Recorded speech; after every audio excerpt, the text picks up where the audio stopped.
Olá, está começando o programa interativo que põe você em contato direto com o Senado Federal. Bem-vindo ao Alô Senado. Hoje é dia de assunto de Estado com os senadores do Distrito Federal. E a gente ainda vai falar sobre violência, as rodovias de Pernambuco e sobre o reajuste das aposentadorias. O Alô Senado está no ar. O Alô Senado de hoje tem o prazer de trazer ao Vicente de Carvalho uma resposta muito esperada. Em dezembro de 2011, ele escreveu para a gente contando que tem 86 anos e passou a vida inteira pagando mais de 3 salários mínimos à Previdência. Mas hoje ele recebe menos do que 2 salários. O Vicente conta que vê os salários do governo sempre sendo reajustados, mas a sua aposentadoria não. Em fevereiro desse ano, ele voltou a procurar o Alô Senado ansioso para saber quando haverá esse reajuste. Vicente, para tratar de um assunto tão importante, o Alô Senado falou com 2 senadores, Paulo Paim e Paulo Bauer. Vicente, o reajuste dos seus proventos de aposentadoria acontece na mesma hora, no mesmo momento em que são corrigidos o salário mínimo de todos os trabalhadores e também dos funcionários públicos. Mas, na verdade, há muitos anos se instituiu no Brasil um critério pelo qual os que trabalham têm um aumento e os aposentados têm um aumento um pouco menor. Isso chama-se fator previdenciário, diferenciado. Nós da oposição, tanto no Senado quanto na Câmara e especialmente nós do PSDB, temos dito, e já fizemos isso no ano passado, que é preciso igualar os percentuais de aumento tanto de um quanto de outro, do aposentado e do trabalhador.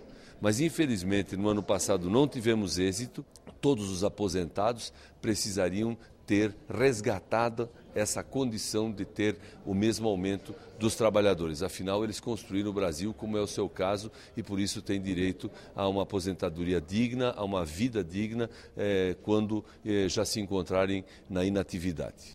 Vicente de Carvalho, eu já provei aqui no Senado os 3 projetos de interesse dos aposentados. O fim do fator, o outro que garante que o benefício do aposentado tem que ser corrigido todo ano, acompanhando o crescimento do mínimo, como foi o caso de janeiro, né?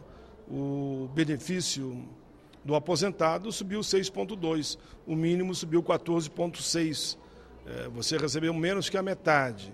Se o meu projeto for aprovado na Câmara, você receberá, então, o mesmo valor, ou seja, o 14,6%. E o terceiro projeto, que casa com a tua situação, você pagou por mais de 3, ganhava mais de 3, hoje está ganhando 2.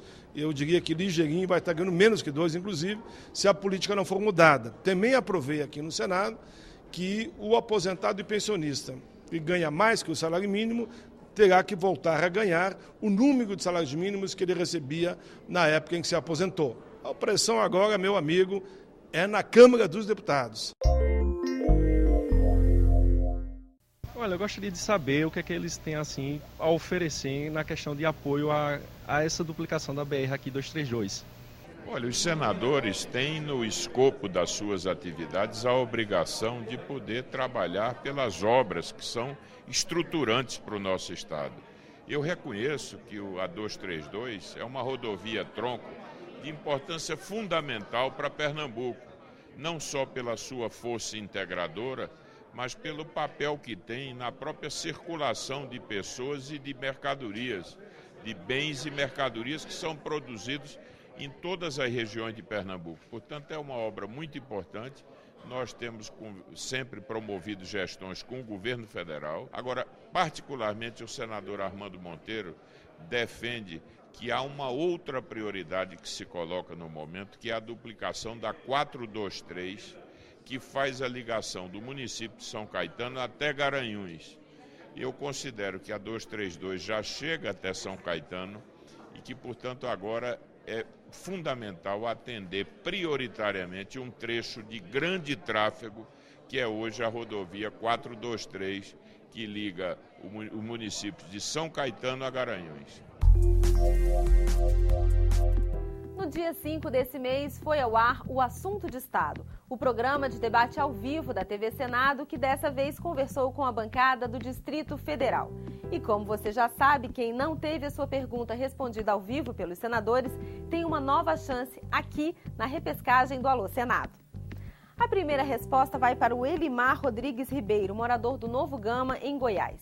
Ele conta que a recente licitação de transporte público, feita aqui no Distrito Federal, deixou de fora a região do entorno. O Elimar não concorda com isso e quer saber o que pensam os senadores. Com a palavra, o senador Gin Argelo. Concordo com você, Elimar, concordo com você, que não poderia ter uma licitação sem incluir o entorno. Mas por que não incluiu o entorno? Porque são linhas intermunicipais, são interestaduais, a divisa de Brasília com Goiás, mas não se preocupa não. Por quê? Porque se você entrar no site da ANTT, vai estar aberto lá, sugestões para o edital, que eles vão licitar todas as linhas de ônibus intermunicipais e interestaduais do Brasil. Então, por isso que não entrou na licitação, porque as linhas aqui é somente do Distrito Federal. Então, o Distrito Federal não tem autoridade de licitar a linha no estado de Goiás. Então, pode deixar que você, daqui 60, no máximo 90 dias, vai ter notícias dessas licitações e vamos torcer para que novas empresas venham fazer concorrência para as empresas que atendem hoje o entorno, assim melhorando o serviço público. A internauta Leiliane Rebouças pergunta: por que Brasília está indo na contramão da sustentabilidade sem uma frota de ônibus elétricos? Quem responde é o senador Rodrigo Hollenberg, que é o presidente da Comissão de Meio Ambiente. Leiliane, a sua preocupação é uma preocupação procedente. As cidades do futuro, as cidades sustentáveis, necessariamente terão que investir cada vez mais em transporte coletivo e transporte coletivo de qualidade. É claro que, do ponto de vista emergencial, nós precisamos refazer as concessões para o transporte coletivo no Distrito Federal, ainda utilizando o transporte rodoviário. Mas o transporte do futuro é o que vai utilizar cada vez mais trem, veículo leve sobre trilhos e ônibus elétricos. Mas eu agregaria mais uma inovação. Nós temos que começar a pensar que nas cidades do futuro, grande parte das pessoas poderão trabalhar em casa, porque hoje grande parte das pessoas trabalham utilizando o computador.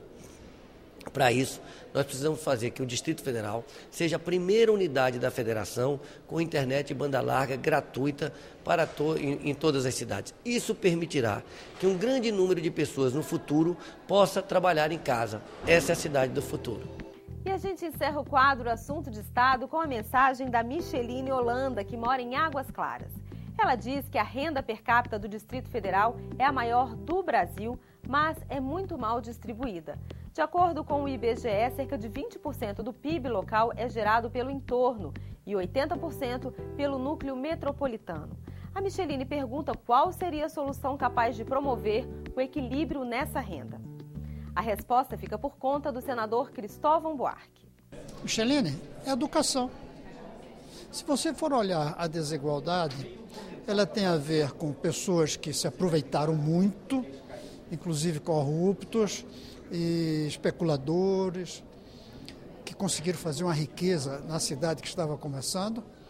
Mas se você for olhar, tirando esses, você vai ver que a concentração está naqueles que estudaram, conseguiram um emprego, muitos por concurso, e os outros ficaram de fora. A mãe da desigualdade é a deseducação. A mãe da igualdade é a educação igual para todos. E lá do Rio de Janeiro, Carlos Eduardo de Carvalho manda sua mensagem. Ele conta que, segundo o levantamento feito pelo governo federal, a cada 10 minutos morre uma pessoa assassinada no Brasil. O Carlos diz ainda que, na pesquisa, 3 países apresentaram um índice de violência próximo de 0: Áustria, China e Japão.